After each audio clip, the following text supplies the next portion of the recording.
सास ने पढ़ी कक्षा 12वीं। पाखी एक मल्टीनेशनल कंपनी में काम करने के साथ सोशल एक्टिविस्ट भी होती है, जो ऑफिस खत्म होने के बाद शाम को घर आकर जरूरतमंद छोटे बच्चों को फ्री में पढ़ाती है। उसकी इस खूबी से बाकी लोगों के साथ सास भी बहुत खुश होती है। तुम सच में बहुत अच्छा काम कर रही हो बेटा। बस ध्यान रखना बच्चे आधे रास्ते में कहीं भटक ना जाए। भटकने से मेरा मतलब सिर्फ गलत काम करना नहीं है। कोई घर की जरूरत के लिए नौकरी करने लगे या किसी के घर वाले उसकी शादी करा दे, यह भी तो मंजिल से भटकना ही होता है ना। वाओ मम्मी, मुझे नहीं पता था कि आप पढ़ाई को लेकर इतनी पर्टिकुलर हो। पर फिक्र मत कीजिए, इनके साथ ऐसा कुछ नहीं होगा। बहू की बात पर मुस्कुराकर सास चली जाती है और पाखी बच्चों को पढ़ाने में बिजी हो जाती है। उसी रात पाखी और विराट साथ बैठकर बातें कर रहे होते हैं, जिसमें बहू सास की पढ़ाई को लेकर नजरिए का विराट के सामने जिक्र करती है। हाँ, मुझे सब पता है। ऐसे ही नहीं ये नालायक लड़का इतना पढ़ लिया।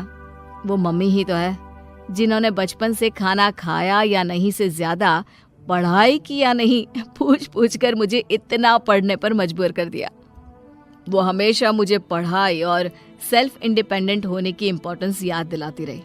और आज मेरी ये सरकारी नौकरी, इतनी अच्छी पोस्ट, उसी का तो नतीजा है। वाह, अगर मम्मी इतनी पढ़ी लिखी है तो कोई जॉब क्यों नहीं करती? और अगर जॉब नहीं करती तो मेरे साथ बच्चों को ही पढ़ा ले। तुम्हें किसने बोला कि मम्मी पढ़ी हुई हैं? उन्होंने तो अपनी 12th क्लास भी पूरी नहीं की। उससे पहले ही नाना जी ने मम्मी की शादी करा दी। शायद इसलिए पढ़ाई और अपने पैरों पर खड़े होने को लेकर उनकी सोच ऐसी है, क्योंकि वो खुद ये सब करना चाहती हो। पत्नी की बात सुन के विराट भी सोच में पड़ जाता है। दोनों मिलकर प्लान बनाते हैं और अगले दिन बच्चों को पढ़ाते हुए पाखी उनके पास एक कुर्सी एक्स्ट्रा लगा देती है। ये एक कुर्सी ज्यादा किसके लिए लगाई है बेटा? कोई नया बच्चा आने वाला है क्या?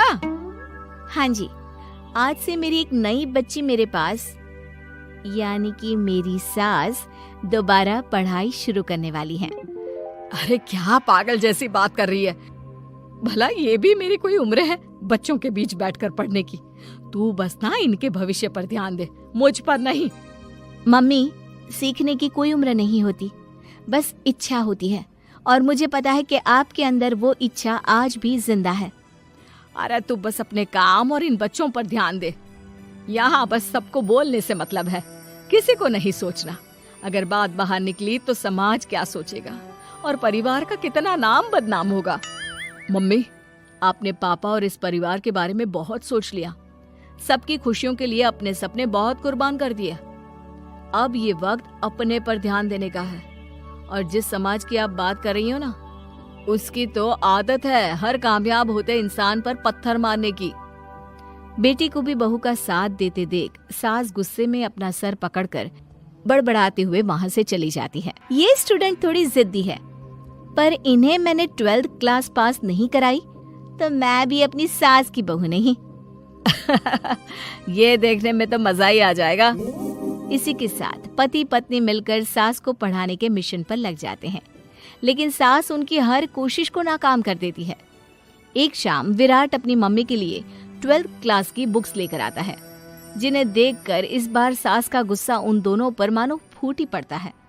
अरे तुम दोनों का दिमाग खराब हो गया है क्या, जो ये बेवजह की जिद पकड़े बैठ गए हो? मैंने एक बार बोल दिया ना, मुझे कोई पढ़ाई नहीं करनी। इसके बाद मेरी पढ़ाई को लेकर मुझे घर में कोई जिक्र नहीं चाहिए।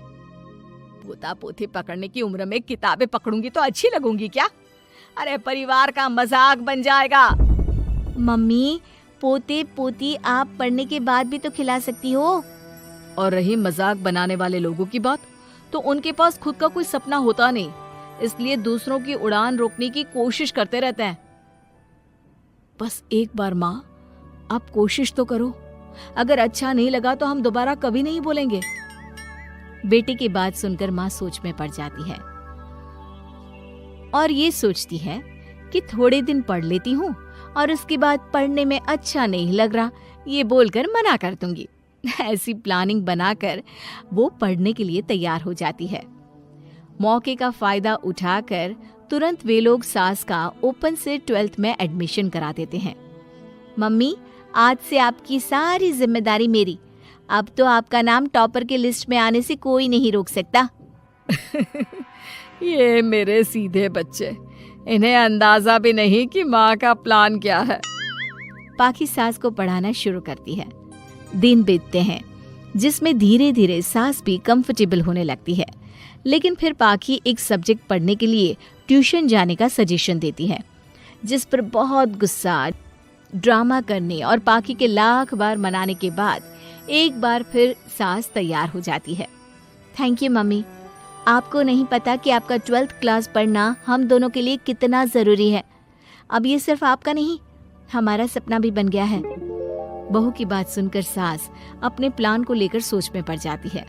अगले दिन पाखी सास के साथ उन्हें ट्यूशन छोड़ने जा रही होती है, जहाँ रास्ते में पड़ोस की कुछ औरतें बैठी मिलती हैं। अरे वाह विराट की मम्मी, तुम्हारा इस उम्र में पढ़ाई का कौन सा भूत जाग गया? बहू को बोलो कि पोता पोती दे दे और बच्चों के साथ खेलो। अरे क्या उनके बीच बैठकर अपनी खिल्ली उड़वाने चल पड़ी? आंटी जी, जब सरकार या भगवान ने सीखने की कोई उम्र नहीं रखी तो आपको क्या दिक्कत है? अरे देखो तो जरा, बहू की जुबान कैसे कैंची जैसी चल रही है। अब सास घर संभालने की जगह इन सब चीजों पर ध्यान रखेगी तो बहू के तो ये हाल होनी ही है ना। देखा बहू, इसलिए बोलती थी, अरे खाली दिमाग वालों से बहस नहीं करनी चाहिए, क्योंकि वो जब भी मुंह खोलेंगे गू ही बोलेंगे। उदाहरण तो तुमने अभी देख लिया। वैसे बहन, मैं तो अपना सपना पूरा कर लूंगी, लेकिन क्या यहाँ बैठकर पंचायत करने के अलावा तुम लोगों का कोई दूसरा सपना भी है? सारी औरतें चुप हो जाती हैं और सास बहू चले जाते हैं। अब सास के अंदर पढ़ने की इच्छा जाग उठती है और वो अपना प्लान छोड़ मन लगाकर पढ़ाई करना शुरू कर देती है। देखते ही देखते 1 साल बीतता है और बोर्ड एग्जाम शुरू हो जाते हैं। मम्मी, एग्जाम के लिए जाने से पहले जल्दी से ये दही शक्कर खा लो। अरे चल पागल, ये सब बच्चों के लिए होता है। अभी आप भी हमारे लिए स्कूल में एग्जाम देने वाली बच्ची ही तो हो। बच्चों का प्यार देखकर सासू माँ खुश हो जाती है और दही शक्कर खाकर विराट के साथ घर से निकल जाती है, जो मम्मी को एग्जाम सेंटर पर छोड़ ऑफिस चला जाता है। इसी तरह समय बीतता है और एग्जाम खत्म होने के बाद देखते ही देखते रिजल्ट भी आ जाता है। मेरी टॉपर माँ, तुमने तो तहलका मचा दिया। हर तरफ तुम्हारे ही चर्चे हैं। घर वाले ये खुशी मना रहे होते हैं कि वही औरतें उनके घर आती हैं। अरे पंचायत की टोली, आज मेरे घर कैसे? बस तुम्हें सॉरी और थैंक यू बोलने आए हैं। उस दिन तुम्हारी बातों और आज तुम्हारे काम ने हमें ये सिखाया कि सपने पूरे करने की कोई उम्र नहीं होती। इसलिए अब हम भी शादी, परिवार, बच्चे और न जाने कितनी वजहों से अधूरे छूटे सपनों को पूरा करेंगे बहन जी।